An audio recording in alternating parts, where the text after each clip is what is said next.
அன்புசால் மாணவர்களே வணக்கம். தேயிலை தோட்டத்தினுடைய பாடலை பற்றி பார்க்க போகிறோம். முதல்ல ஆசிரியரை பற்றியும் அதனுடைய நுழையும் முன் என்பதை பற்றியும் பார்த்தோம். அவர்கள் அல்லல்படும் காட்சியும் எதற்காக நம் தேச மக்களுக்கு துன்பம் வந்தது, அது எத்தனாம் நூற்றாண்டு என்பதிலையும் துன்பத்தில் அகப்பட்டு கொண்டிருந்தார்கள் என்பதை பற்றியும் பார்த்தோம்.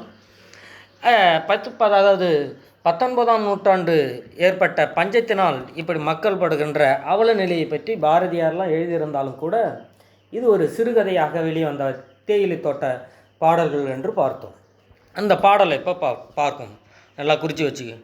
ஆதியிலே நமது இந்திய தேசத்தில் ஆன பலவித கைத்தொழில்கள் மிக சாதனமாகவே ஓங்கி குடிகொண்டு சாலச் சிறப்புடனே திகழ்ந்ததே.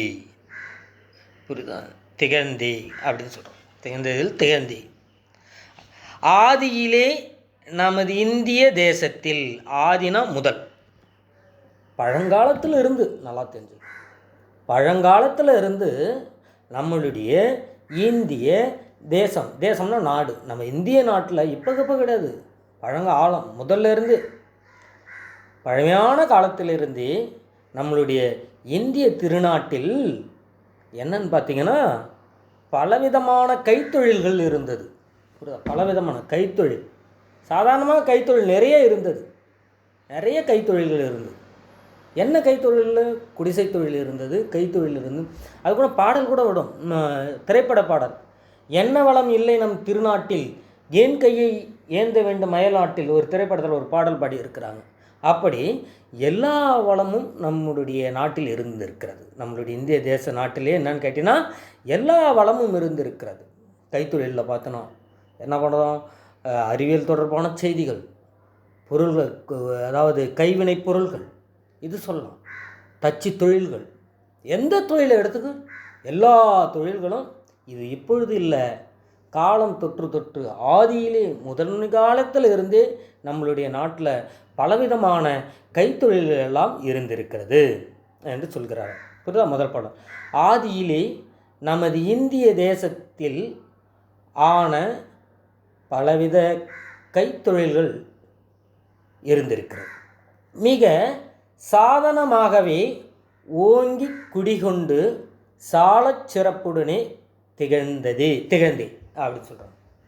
சாதனமாகவே, சாதனம் அப்போ என்னன்னு கேட்டிங்கன்னா சாதனம் என்று சொன்னால் பொருள் சாதனம் சொல்கிறாங்க. நிறைய பொருள்கள் என்னன்னு கேட்டிங்கன்னா அந்த கைத்தொழிலை செய்வதற்குரியான கருவிகள் எல்லாம் நம்மளுடைய நாட்டில் என்னன்னு கேட்டிங்கன்னா குடிகொண்டு இருந்தது, ஓங்கி குடிகொண்டு இருந்தது.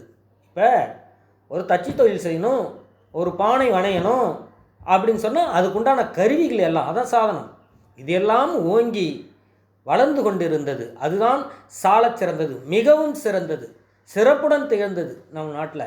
அப்போ இந்த முதல் பாடலுடைய பொருள் என்னன்னு கேட்டிங்கன்னா ஆதி முதல்லிருந்தே நம்மளுடைய இந்திய திருநாட்டில் என்னன்னு கேட்டிங்கன்னா பலவிதமான கைத்தொழில்கள் இருந்திருக்கிறது. அது மட்டுமல்ல, அந்த கைத்தொழிலை செய்வதற்கேற்ற சாதனம் கருவிகள் எல்லாம் ஓங்கி குடிகொண்டிருக்கிறது. அப்படிப்பட்ட ஒரு சிறப்புடனே திகழ்ந்த நம்மளுடைய நாடு திகழ்ந்தது. அப்படிப்பட்ட ஒரு சிறப்புடைய நாடாக நம்மளுடைய நாடு திகழ்ந்திருக்கிறது. அதை தான் இங்கே சொல்கிறார். என்னன்னு கேட்டிங்கன்னா அப்போ நம்ம நாட்டில் எல்லா வளங்களும் இருந்திருக்கிறது, அனைத்து விதமான கருவிகளும் இருந்திருக்கிறது என்பது முதல் பாடல். 2, நாகரிகத்திலும்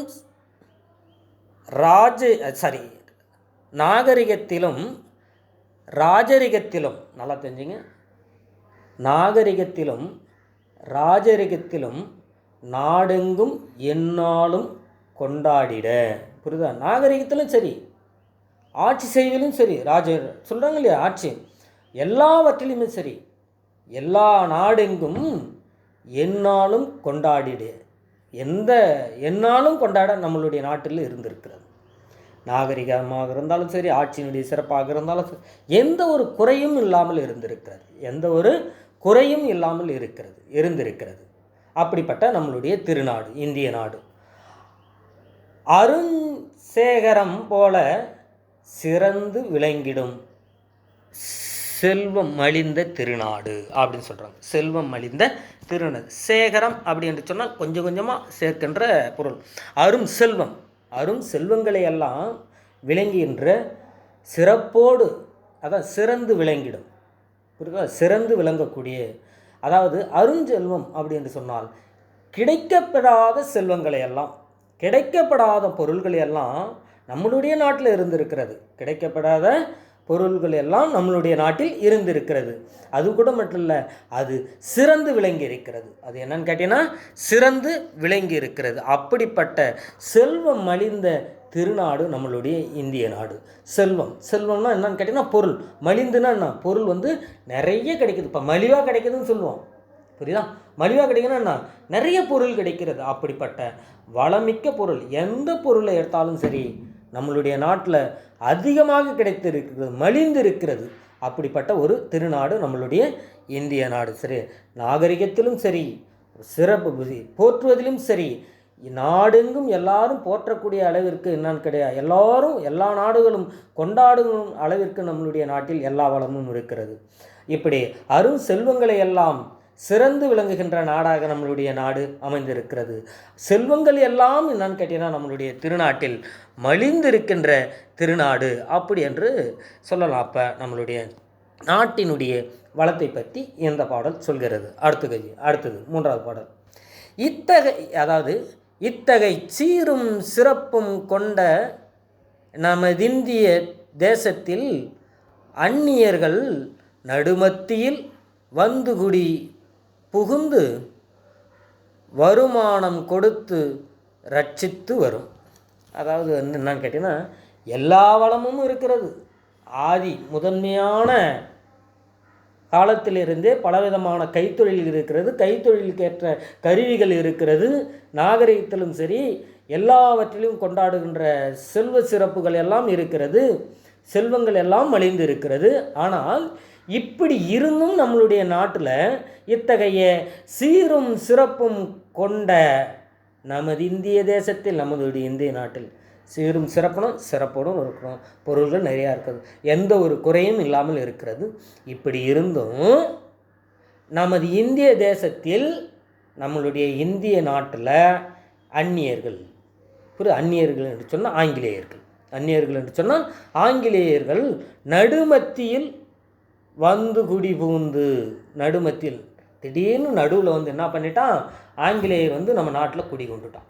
அதான் நடுமத்தியில் வந்து குடி புகுந்து வருமானம் கொடுத்து ரட்சித்து வரும். அவன் என்ன பண்ணான், எல்லா வளமும் நம்ம நாட்டில் இருந்ததுனால இடையில் நடுவில் அவன் புகுந்து, மத்தியில் புகுந்து என்ன ஆச்சுன்னு கேட்டினா, அவன் என்ன பண்ணுறான், வருமானத்தை எல்லாம் அவன் எடுத்துக்கிட்டான். நல்ல வருமானத்தை எல்லாம் அவன் எடுத்துக்கொண்டு அவன் என்ன பண்ணுறான், நம்மளுக்கு அவன் நமக்கு கூலி தருகிறான் என்ற ஒரு நிலை ஏற்பட்டிருக்கிறது.